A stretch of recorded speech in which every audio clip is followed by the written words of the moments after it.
Hi, Dory here again at Dory's Gardens, where inspiration awaits beyond the lavender gate. So I hope you can come visit me someday and just explore what's back there.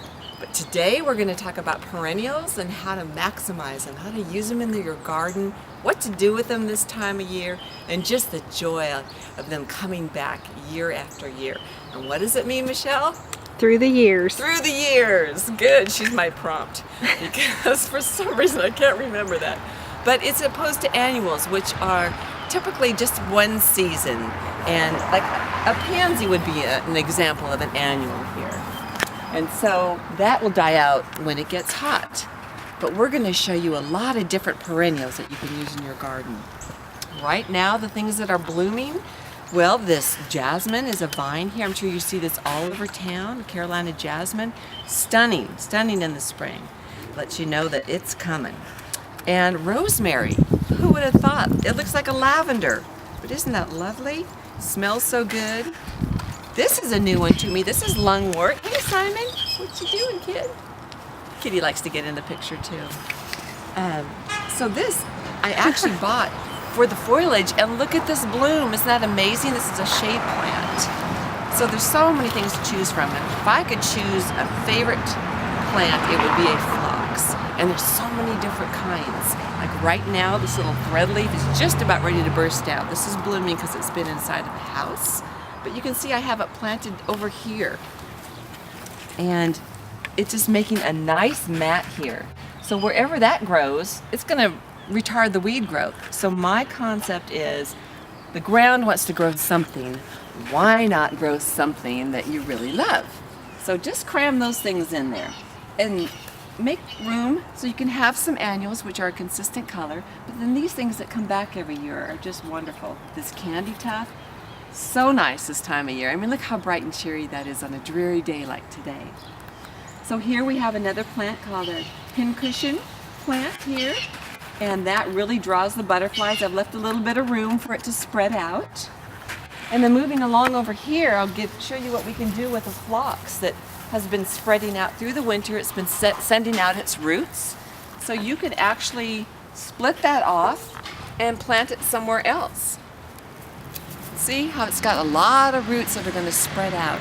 So typically they say to do this in the fall so that it has time to set the roots before the first freeze, but I've had such great success doing it this time of year because there's still enough coolness, a lot of rain coming in to get it established before the heat of the season.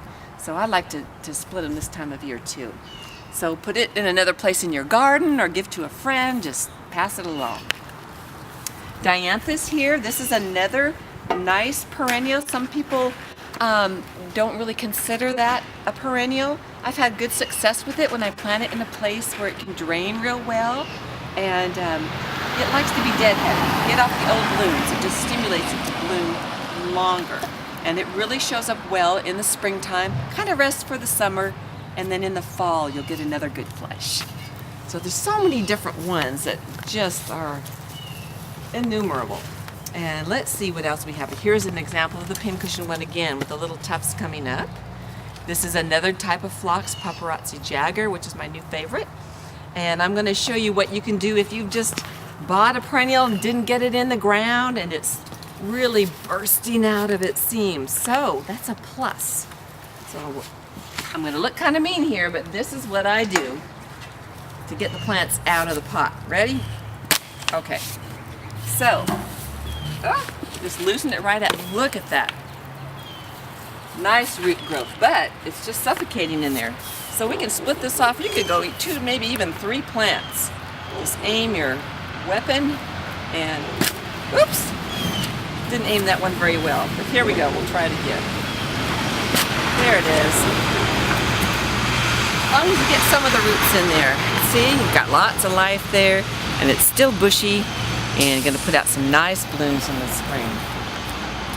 Grasses, just peel off the old stuff. Get them ready to come on out. Cyclamens, these bloom in the winter.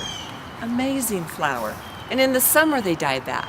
So when you learn what blooms when and where, sun, shade, you can have so much color in your garden all season. So if you need any help on that, you can contact me at Dory's Gardens Facebook or gmail.com, and I can answer whatever questions I know. If I don't know, I can refer you to your extension agent, whatever county that you're in. There's master gardeners just waiting for your call to answer questions, and they're a great resource. Or talk to your friends and your neighbors and just learn what needs to be done with your perennials this time of year. Cleaning them up, splitting them off, maybe a little fertilization in a month or so. Mulch them in so the spring weeds don't get all over them, and you're going to have a lovely garden through the spring and the summer. So I hope that was helpful to you, and come visit me in Dory's Gardens and be inspired. Till next time.